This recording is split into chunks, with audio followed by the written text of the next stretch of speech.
Hi, this is Beth Azor, and this is my podcast, I Own a Shopping Center, Now What? So I was on a coaching call this morning, and my client asked me an interesting question, which I want to discuss on today's call. So he said, it seems like you are always very tough and strong.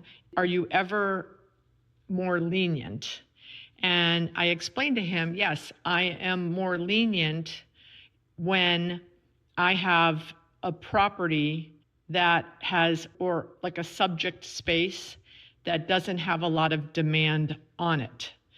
And it's very important for the owners of the shopping centers to understand which of the spaces have demand and which of the spaces do not have a demand. And I have plenty of examples on this. Years ago, I was hired by someone to help with asset management and leasing and strategy. And they had a very large retail project with second floor office, retail, apartments. It was a big town center type project. And they were negotiating with a bank to go on the main street. And on the main street at that time was a jewelry store, multiple boutiques, nail salon, men's clothing store, very apparel, soft goods. And to put a bank in the vacancy on the main street was not a smart idea. So I told them right away, I think what we should do, and they had space on the property, but in a less desirable area and more of a destination area. But the demand of the space on the main street, especially with soft goods, a hair salon, a med spa, things like that, that played into the tenant mix that was already there, a bank would have disrupted that. So I convinced them, I actually called the bank, the broker for the bank. He was not happy.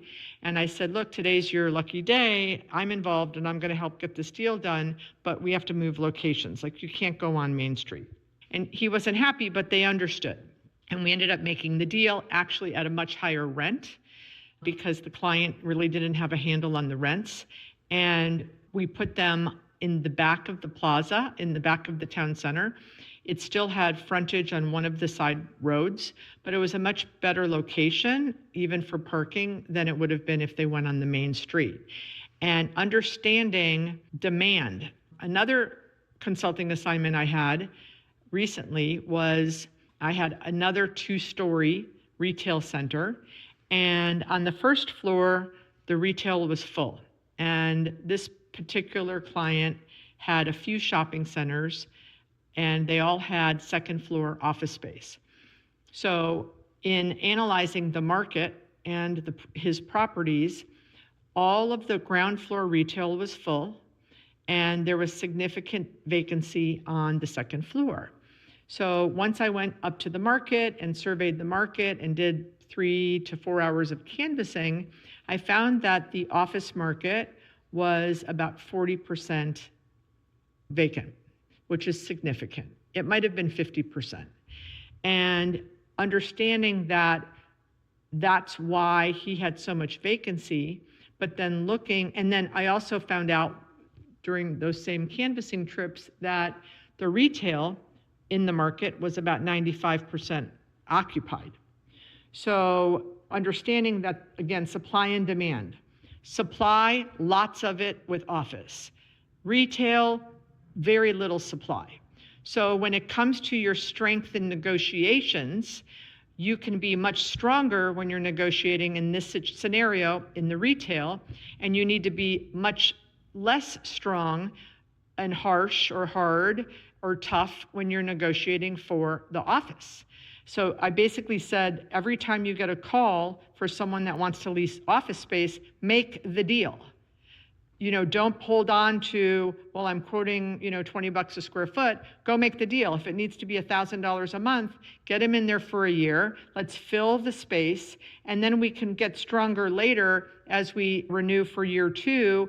And now it's full and we've got maybe more interest, or the rest of the market has caught up and also has become more occupied. but let's get this place full. So in that case, I'm not strong because there's very little demand and a ton of supply.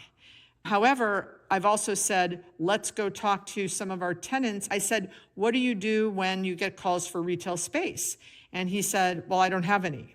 And I said, okay, that's the wrong answer. So again, demand, if you get a call for retail space, you can say, I don't have anything right now. I may have something coming up in the future. What are you looking at? What is your use? How many square feet do you need? So that you could then, if let's say someone says, I am a barber shop, and the barber doesn't want to go on the second floor, but let's say you have an insurance office on the first floor. So make a deal with the barber shop or get an LOI in the works. And then you go to the insurance and say, okay, you're paying $35.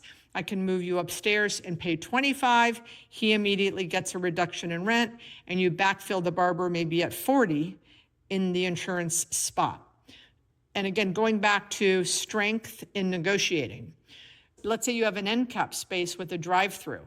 You may have 30% of vacancy in the shopping center, okay, that you're thinking, oh my gosh, I have so much vacancy. But the non-end cap with a drive-through vacant space is with zero demand or a lot less demand compared to the end cap space with the drive-through.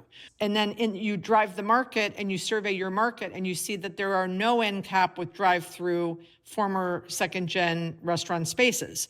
So that space is a needle in the haystack. That space, you should be very particular and have a lot of strength in your negotiations on that space.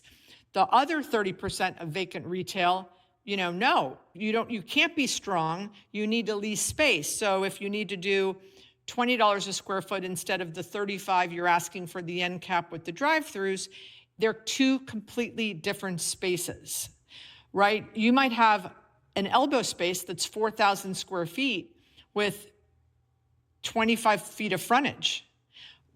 And you haven't had anyone in the space for 2 years. That space, you have zero demand, you can have zero strength. So strength has a lot to do with demand or interest on the space. And sometimes I see clients of mine that are confusing the property as a whole. They're thinking, well, I have so much vacancy, I have to drop my rents, or I have to give in on sales reporting, or I have to give in on grace periods, or I have to give in on annual increases, or I have to give in on personal guarantees. And that might be true for 4 of the 5 spaces, but that's not true on the space that it has infrastructure characteristics that make it a needle in the haystack. So I hope this helped. Take a look at your shopping center. Feel free to send me your site plan. If you are confused, I'm happy to jump on a call or look at your site plan and give you feedback. The other thing that came up on this call today was my client is considering selling, maybe in 2026. And he has a restaurant tenant that is a month-to-month tenant. And I said to him, and they don't have a phenomenal relationship. So my 2 pieces of advice to him was, you need to get a better relationship with this tenant in the event that you are thinking you might want to sell the asset, because you do need to get this tenant on a lease. Otherwise, when you sell the asset, a month-to-month tenant, no buyer will give you any credit for that income. So go tell your property manager to go make nice to this tenant, start to get in his good graces, and figure out a way to get him on a 3-year lease so that you're preparing for the end of 2026 when you want to put the deal on the market. So I hope these ideas were helpful today. I hope you all had a great Thanksgiving last week, and we'll talk next week. If any of you are listening to this and are going to be at the ICSC in New York City next week, I will be there, and I would love to say hi. Let me know that you're a listener of the podcast and would love to connect in real life. Take care. Hey, listeners of I Own a Shopping Center, Now What? We have done some research, and we have found out that 92% of the listeners are men in the ages of 50 to 70. So what I wanted to do is shout out to all of you. Thank you for listening. But I wanted to shout out to all of you. If you have a wife or a sister or a daughter, I have a conference every year in March called the Women's Real Estate Investment Summit. There are 250 women that attend, and probably 75% of them are investors in all kinds of different asset classes. We've had women that are fix and flippers, women that have invested in storage, hospitality, student housing, of course, retail, and you name it, senior living, multiple different asset classes, car wash funds. And the women in the room, what I do is I interview women that are investors, and then those women go into breakout rooms and do like a deep dive on how they underwrite their deals, multifamily, etc. And a lot of the women in the room have started investing with each other, which is great, which is helping my goal and mission of getting more women to invest in commercial real estate. But if you have a wife, a daughter, a sister, a mother, that maybe you want them to learn a little bit more about the industry, or maybe they're running your properties with you, have them come. It's March 4th through the 6th. We opened registration last week. We've already sold over 50% of the tickets. I highly predict that we will be sold out by year end.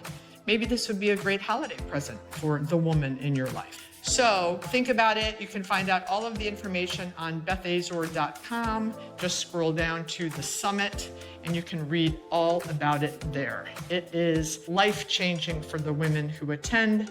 At least that's what all the testimonials tell me. And this will be our 6th year. So we've really honed it in and figured it out. So would love to see the ladies in your lives come and meet me and talk about real estate investing. Ciao.